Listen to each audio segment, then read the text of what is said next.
أنتم سمعتوا في المثل، أنا عجبني حكمة شفتها اليوم. في واحد يقول وهو صادق حقيقة، يقول إذا بغيت تعرف عيوبك سب زوجتك أو سب أختك أو سب واحدة من النساء اللي عندك في البيت، عطها بس واحد من عيوبها، يعني قل لها قل أنت يا فلانة فيك العيب الفلاني، بس عيب واحد، ايش تسوي لك هي؟ بيطلع عيوبك وعيوب أبوك وأمك وأخوانك وخواتك وجيرانك والحارة اللي أنت فيها، ويمكن توصل لحدود الدول المجاورة، بس أنت قل لها واحدة، قل يا فلان أنت فيك عيب كذا والله ما يعجبني. تقولوا أنت فيك، إذا أنت تبغى تعرف عيوبك وأنت ما تدري وش هي أصلا، بس تبي تكتشف عيوبك، امسك أي حرمة من قراباتك وعطها عيب من عيوبها، قل يا فلانة والله أن فيك العيب الفلاني، تقول طيب تعال أنت فيك وفيك، وتعطيك من أول حياتك مسلسل كامل إلى اليوم اللي أنت فيه، بعدين تعطيك مستقبلك حتى، وتمر على أبوك وخالك وجميع الأقارب، وما تكتفي تنقز على الجيران، وما تكتفي تروح يمكن للدول المجاورة.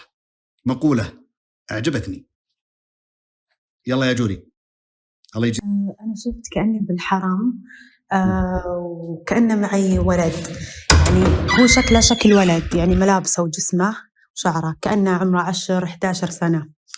فبس بالحلم كأني أشوفه، شوي أقول هو واحد من إخواني، شوي أقول هو واحد من صديقاتي.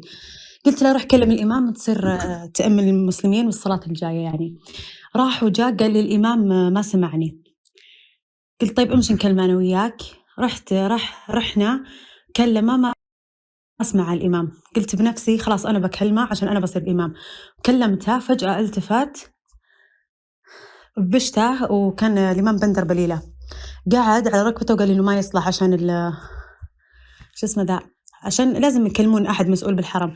قال لي بعدين فجأة نظرني وهو قاعد يعني على ركبته، قال لي وصارت عيونه تدمع، قال لي أنت ختمتي القرآن؟ قلت إيه. قال لي اختمي ثانية. قلت ختمته مرتين. قال لي اختمي ثانية. قلت لا صح ختمته 3 مرات، مرة متوسط مرة ثانية ومرة ابتدائي. فلما قلت له هالكلام زي اللي صار عادي وقاعد يناظرني، قال خلاص إنه زي معنى كلام إنه القرآن ما ينترك أو لازم تقرأينه طول الوقت. أنا انبسطت من كلامه وقمت أمشي بالحرم وأقرأ كأن آية من سورة البقرة، بس ما أدري أي آية. ولا فجأة في ناس زي الأفارقة أو شيء سمر يلعبون، وفي ولد صغير يناظرني كأنه زي اللي يقول إيش فيها هذه يعني، وأنا مستانسة وأنا أقرأ يعني، انبسطت من كلامه كأني يعني كنت أقرأ القرآن بشكل كويس وكذا. وبعدين فجأة رحت ورجعت عند الإمام وخلاص انتهى الحلم. تمام عليك. خليني أسألك سؤالين بسيطة كذا عشان نعطيك الرؤية بتحذافيرها بتفصيلها. تمام. متزوجة طبعا؟ لا. طيب أنت موظفة ولا لا؟ لا أدرس. تدرسين. أنت تبحثين في علوم الدين والشريعة أو تقرأين في كتاب الله دائما؟ مو بأقرأ يعني عادي إنه قرآن سورة البقرة كذا اللي أقرأها بين فترة وفترة كذا. طيب عموما الرؤية أنا هذه أسئلة فقط، لكن الرؤية ما لها علاقة في السؤال تماما. الرؤية تدل على الله أعلى وأعلم إنه يوم من الأيام أنت في الأيام القادمة، واسأل الله ذلك، بتكونين قيادية في أماكن ربما يكون فيها من العنصر الرجالي، تكونين أنت قيادية في ذاك المكان، قيادية في ذاك المكان، حتى لو في عنصر من الرجال بتكونين قيادية، وبتكون كلمتك مسموعة وبتكون مغضوضة عنك الأبصار. كيف مغضوضة الأبصار يعني؟ يعني ما في أحد يؤذيك بمشي. طب أنا فسرتها وقال لي واحد إنه هذه شو اسمه هذا، إنه الله بيرزقك بولد وإنه لازم تقرأين القرآن تقومين على قيام الليل وكذا. يرزقك ولد وأنت عزبة؟ لا يعني إذا تزوجت وقال لي لازم تحسن على قيام الليل وكذا. نعم. إيه قال لي إن ولدي يكون صاحب ذا شأن، فهمت؟ يعني أنت قلت لي أنا، هذا قال لي ولدي. تمام. إذا خذي بتعبيره. طيب بسأل القط الأسود المصاب بعد الرقية إيه؟ وين رحتي ولا موجودة؟ السلام عليكم. طيب عليكم السلام. لحظة خليني أقول لكم شيء.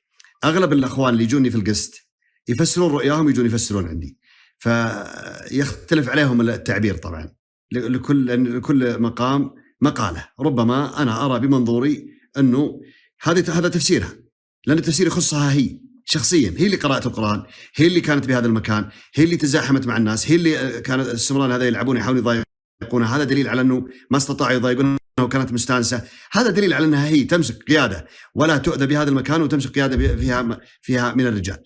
أنا سألتها متزوجة، لو متزوجة كان ربما يدخل في ذلك أنه ربما تحمل بولد ويكون بمشيئة الله من الصالحين. أما من فسر، إذا كان أكيد أنت قاعدة تسمعني الحين، بأنه هذا حمل بولد وأن الولد هذا بيكون كذا، فأبدا جانب الصواب. عندي رؤية أبغى أكلمك إياها. قول. هي الحمد لله أنا صفت يوم الجمعة صلاة الفجر بالمسجد، فجأت نمت فرأيت جاني عم أبوي متوفي من 5 سنوات، سطلة فيها سمك 12 حبة. خذني على هذا الرجل، طبعا على رجل أعرفه يعني يقرب لنا، لقيت هو وزوجته بالحوش، يقول لي بيعني بيعهم إياها، يقول لي رد وحدة، قلت له أبيع كم كامل، عمي قال بيعهم كامل. ظل شوي مختلفين، أخشي من يقول لي 10، قلت له 12، أخشي يقول لي خلاص خلاص يعني خلاص إيش؟ ما سمعت. لا ارجع الخلاص، اتفقتوا على إيش؟